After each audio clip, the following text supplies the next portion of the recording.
स्वप्नाली रेसिपीमध्ये सर्वांचे खूप खूप स्वागत आहे। प्रत्येक सणाला पुरणपोळी केली जाते, त्यासोबत येळवणी किंवा कटाची आमटी सुद्धा केली जाते।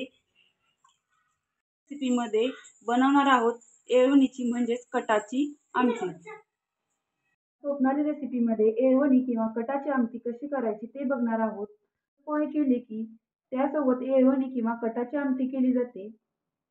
मी इथे एक टोमॅटोची पेस्ट करून घेतलेली आहे आणि खोबरं, लसूण, आलं आणि कोथिंबीरची वाटण केलेलं आहे आणि काळा मसाला घेतला आहे 1 चमचा आणि कोथिंबीर आणि कढीपत्ता वापरून आपण कटाची किंवा येळवण्याची आमटी बनवणार आहोत।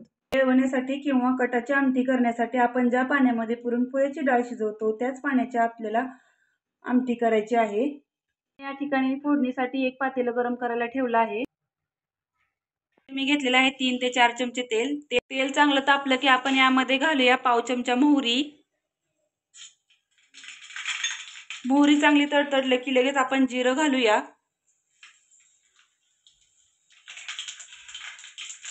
कढीपत्ता,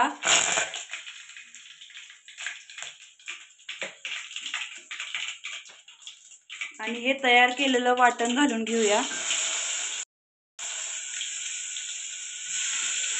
वाटण चांगलं 2 मिनिटं आपण परतून घेऊया।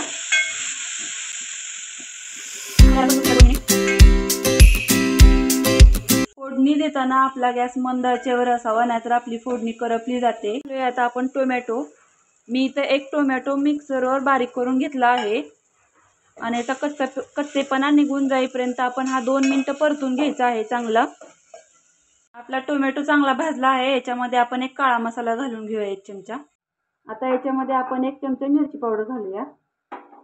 चांगलं तेल सुटेपर्यंत आपण याला 2 मिनिटं परतून घेऊया। याला चांगलं तेल सुद्धा सुटलेलं आहे।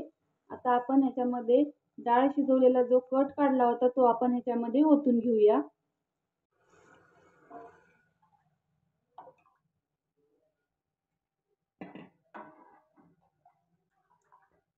मध्ये आता आपण चवीनुसार मीठ घालून घेऊया आणि 3 ते 4 मिनिट चांगली मंद आचेवर उकळी काढून घेऊया।